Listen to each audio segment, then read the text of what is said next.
Les projets de facilitation des échanges commerciaux dans la région du Grand Lac, PFCGIL, n'a jamais signé de contrat de construction des marchés de Ruzizi 1, ni mené des études environnementales et sociales sur les sites d'Ichevani à Bukavu, contrairement aux fausses informations qui ont circulé concernant les 10 sites. Par ailleurs, ce projet va exécuter les travaux sur les sites situés sur l'avenue de la Montagne, le lieu où il y a eu démolition de 9 maisons.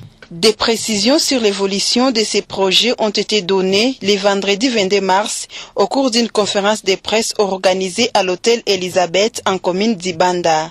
Au cours de ces échanges, le coordonnateur provincial du projet de facilitation des échanges commerciaux dans la région de Grand Lac, le professeur Célestin Bouchekou-Desroy, est revenu sur les réalisations du projet, notamment la cartographie des commerçants transfrontaliers, l'installation des infrastructures aux bâtiments provisoires au poste frontalier Ruzizi 1er, la capacitation des bénéficiaires et la sensibilisation sur différents thèmes du commerce transfrontalier. Le professeur Célestin Bouchekou-Desroy a indiqué que l'objectif de ces projets est de faciliter le commerce transfrontalier en augmentant la capacité du commerce et en réduisant les coûts supportés par les commerçants qui exercent le trafic transfrontalier. Ce projet, comme il l'a intitulé, c'est un projet qui doit faciliter le commerce dans la région des Grands Lacs.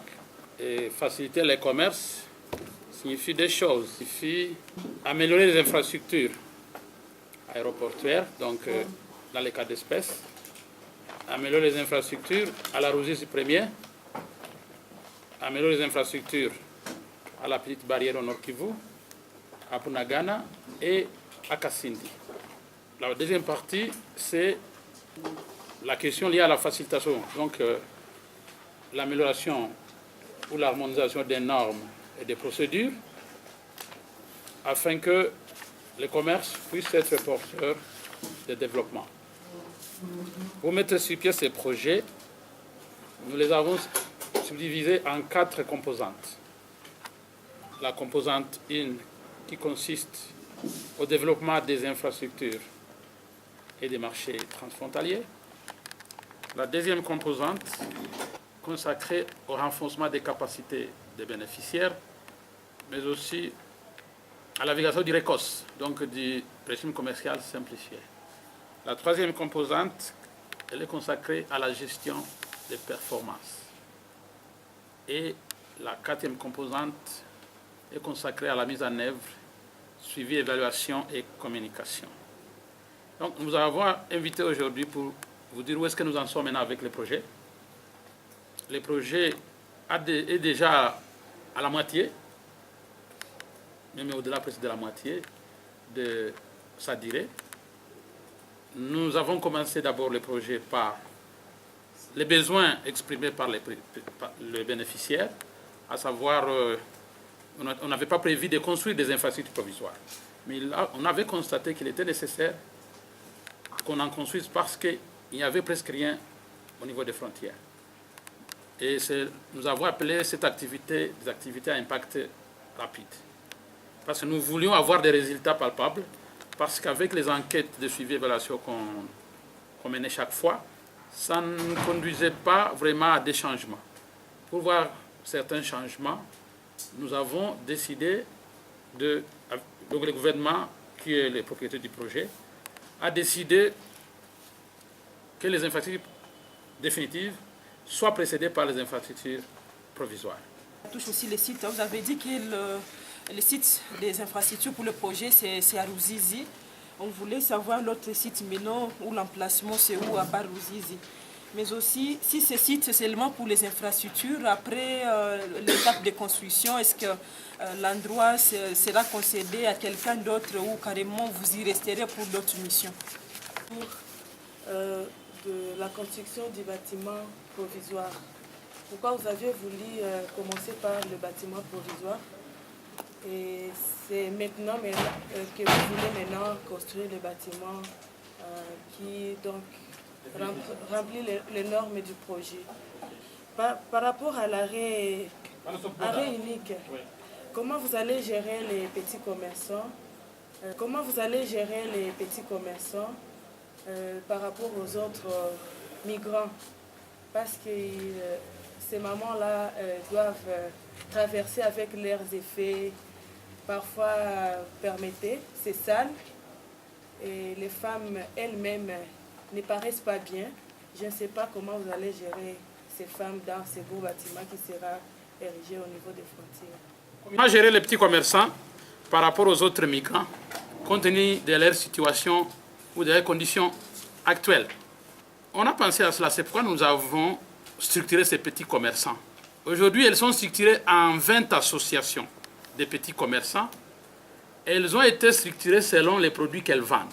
Nous voulons en sorte que, lorsqu'elles déclarent leurs marchandises, ce soit leurs associations qui déclarent ces marchandises.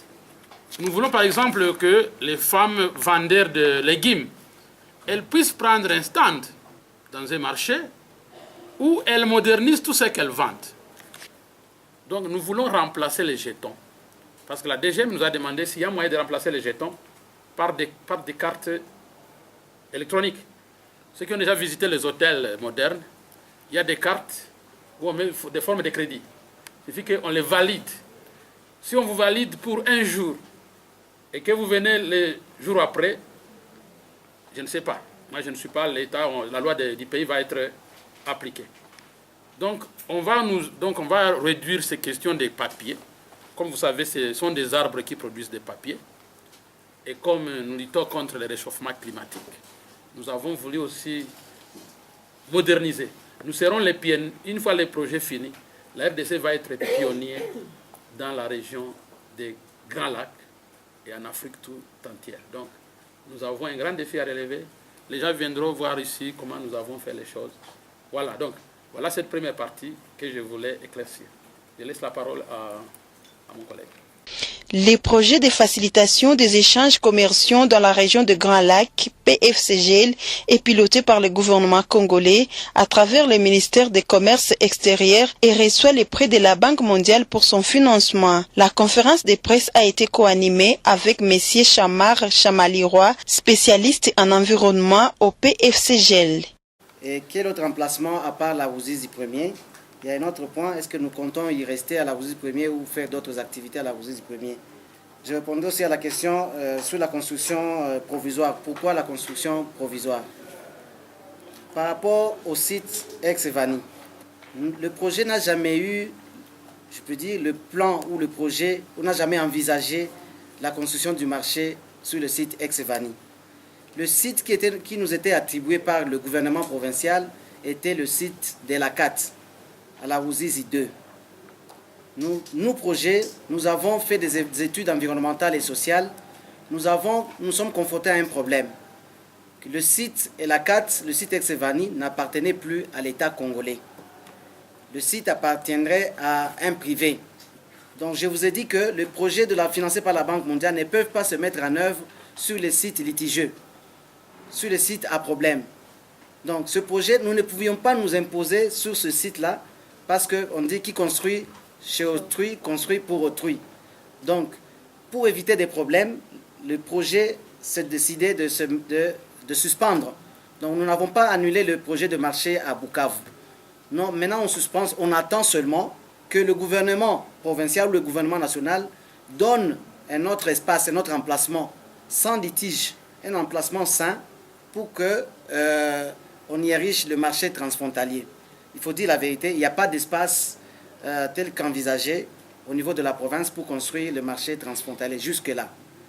Donc nous attendons que le gouvernement nous propose un autre emplacement sain, je dis S-A-I-N, qui n'a pas de problème pour que le projet vienne réaliser des études environnementales et sociales. Ce sont les conditions. C'était une des demandes des services à la frontière et même des commerçants transfrontaliers qui ont demandé que, en attendant les belles infrastructures qui pourraient être érigées, qu'on nous mette quand même dans des conditions qui nous permettent de travailler.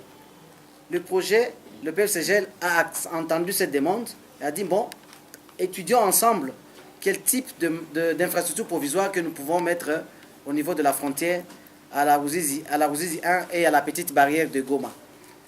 On s'est mis d'accord sur un type de bâtiment provisoire, hein, qui pourrait être qui est démontable, comme vous allez remarquer à la Ruzizi 1, c'est aussi démontable, que l'on pourrait, en attendant les infrastructures définitives, qu'on pourrait ériger à la frontière. Donc les services ont proposé des plans, les petits. Dans le cadre du projet, le PFCGL a mis en place le comité de gestion des litiges. C'est une structure qui est composée de plusieurs personnes. À Bukavu, c'est notamment le maire de la ville qui est le président de ce comité. Il y a la société civile, il y a les associations des femmes, les commerçantes transfrontalières, il y a la police, il y a les services à la frontière, il y a le magistrat du parquet. Donc c'est une structure, la société civile, j'ai oublié la société civile, qui fait partie de ce comité. C'est une structure qui est chargée d'accompagner le projet pour gérer à l'amiable les différents problèmes que peut causer le projet dans sa mise en œuvre. Nous allons mettre à la frontière des boîtes à suggestions, des boîtes de plaintes, à l'entrée comme à la sortie. Pendant la mise en œuvre du projet, nous allons demander à la population s'il y a une plainte, s'il y a un litige particulier, la personne peut s'exprimer soit à travers ce comité, il peut contacter un membre de ce comité, soit venir au projet directement où il y a un cahier d'enregistrement de litige. La personne... Quand vous venez de Bukavu, vous voulez aller au Rwanda, il y a une route, dès que vous arrivez à la frontière, qui coupe en deux. Il y a des maisons en étage au-dessus. Là où il y avait Sougabo avant. À Sougabo. Vous voyez là où il y avait à Sougabo. C'est là que le gouvernement a attribué. Il y avait 9 maisons sur cette partie-là. Et ces 9 maisons avaient été indemnisées par le gouvernement congolais. Donc, sur ces points-là, nous n'avons pas de problème. Donc, les sites, le Ruzizi premier, voilà là où nous allons construire nos infrastructures. Il y aura déploiement de la logistique dans un plus bref délai. Ça sera un chantier vraiment à grande échelle. Et comme il l'a dit, mon collègue, vous pouvez veiller aussi, comme journaliste, nous sommes dans les mois de la femme. Et le contrat va être signé durant les mois de la femme. Il faut que les femmes soient aussi travaillées dans les sites là-bas. Il ne faudrait pas que ce soit un site discriminatoire.